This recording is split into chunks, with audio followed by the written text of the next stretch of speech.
All right, so again, by request, I'm getting a lot of requests lately, so I'm trying to answer them all if I understand them. Sometimes the questions are a little unclear, but, oh crap, let me get the sign, I always forget.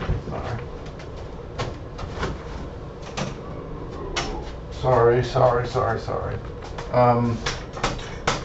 So our next meeting, why is there such a glare? Our next virtual meeting is Thursday, June 25th, 2020. I don't know when you're watching this, 4 to 5:30 p.m. The information to join is below and to RSVP if you want. So what I got in the question was about lists, and it basically was, what is a list? What is a list? Do I need a list? How do I get a list? Okay, so it's a good question, right?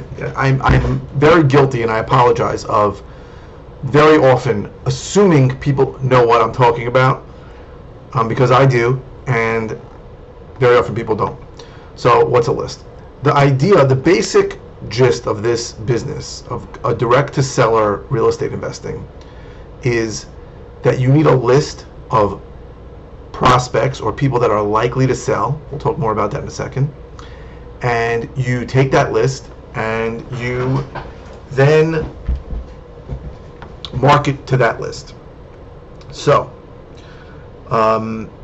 now there are other ways to do it. So there are ways where you can get inbound deals, where if you work your SEO, your search engine optimization, and people come to your website, or you use pay-per-click ads and people come to you. Those are expensive.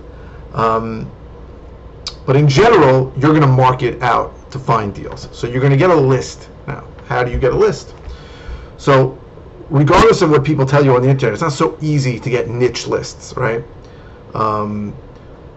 I haven't found a place in New York where you can get code enforcement lists. Now, there might be counties in upstate New York that I don't know about where you can go in there and say, give me a list of all your properties that have violations on them, right? That's people who are not cutting their grass, are not shoveling their snow, or they have a lot of garbage on their property. That's a great list. I can't find it, right? Because in downstate New York, what I find is that most municipalities feel that that is a violation of privacy. Meanwhile, I think 3/4 of the counties in the country give out that information. So it's hard to find certain niche lists. There are certain lists that are available, right? After a while, you can get tax delinquent lists in Suffolk and sometimes in Nassau once a year. You can build lists that way. So those are people that have some pain points. Now, an easier way to do that is to go buy a broader list. There's really two places that sell lists that are good. One is a list source and one is listability. List source is a little cheaper, and I've done videos showing how to order them on list source. Listability is a little more, so just to give you an idea, if you're getting a list of 10,000, and I don't think you should start with less than 10,000, a list source list will be about $350 if you're getting it through me, because through you it'll probably cost $8,000. I don't know why. I get a big discount from them. But from a place like Listability, it'll be about $500, $550. So my recent studies have shown that Listability is a little better on the data. So I personally recommend Listability, right? And you can, I'll put a link down there to use a link. It's an affiliate link for me where you get the same pricing as me. And I've always, for many years, I've been pushing people towards ListSource because I thought that the interface was better and was a little cheaper. But with the link I'm going to give you down below, it's really easy to order a list on Listability. It used to be more complicated, and so that's how you get a list. And now all that's going to give you is names and addresses. So if you're going to mail them, that's perfect. The problem is mail is expensive, and let me immediately burst some bubbles. If you're not going to mail the same list 6 to 7 times, don't mail it once. Everybody thinks, oh, it'll work, it's great, this is great. It doesn't work unless you're going to mail it 6 or 7 times. So let's take the same example. You have a list of 10,000. You're going to mail it, even postcards, that's at best case 35 cents. That's $3,500. You're going to mail that 6 times. That's $21,000. Most people starting out don't have $21,000 to spend. So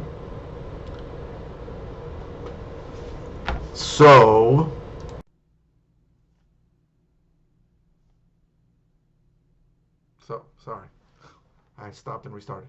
So considering most people are not going to mail, spend $21,000 on mail, you're probably going to try to market to that list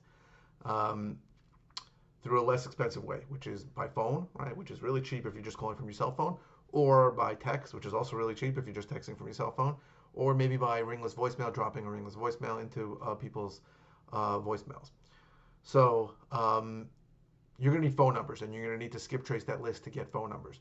So I happen to have an incredibly good skip tracing company, and I can tell you that there is a lot of bad skip tracing companies. Well, not bad skip tracing companies; they're all good, but there are people on Fiverr or Upwork who say they'll skip trace for you, and they just resell really crappy data. So I have great data. So you need a list that gives you a list. So you're not going to get 100% hit, but you might get 90%. So you'll have a list of 10,000, maybe you'll have 8,000 or 9,000 people with phone numbers. You're then going to call them. So it's pretty much necessary if you're going to start doing this business to start calling. Now back to what the list is.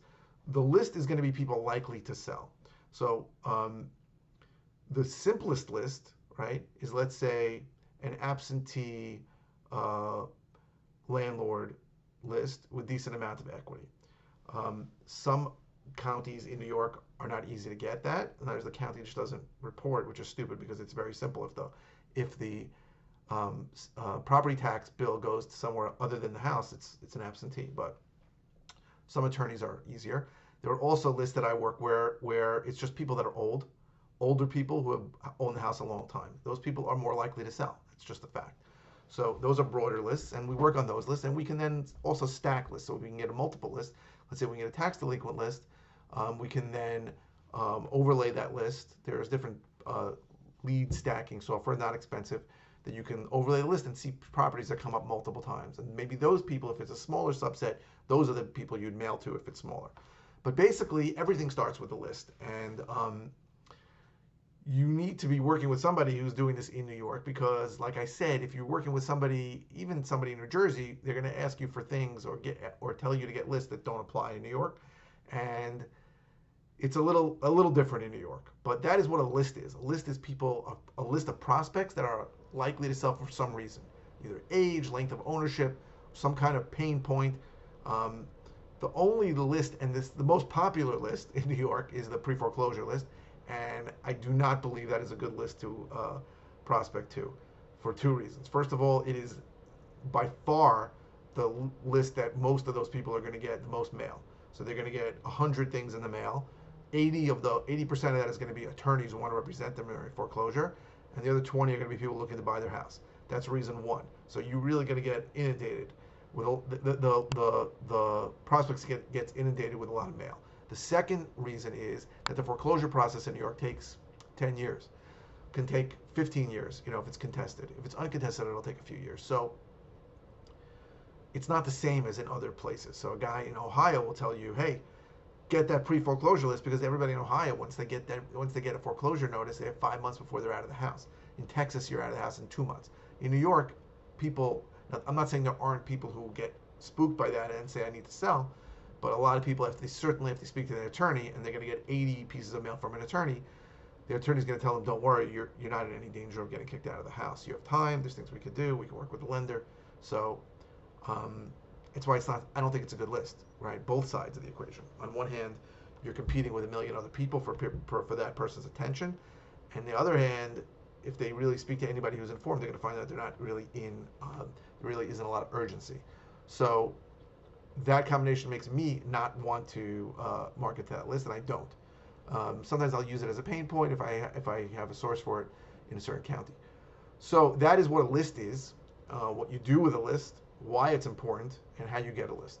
So if anybody needs help with a list to start, or any help in any of the ways below, I have 7 ways I can help you below. Go down to howtoflipnewyork.com, and I'll give you some more information. If you like these videos, click like. It's helpful. If you haven't subscribed, please subscribe. Please put more comments in, because it gives me a lot of good reasons, a lot of good topics to put videos on. So I'm going to continue doing that, and share. And I'm hoping I can help you in any way possible if you need any help.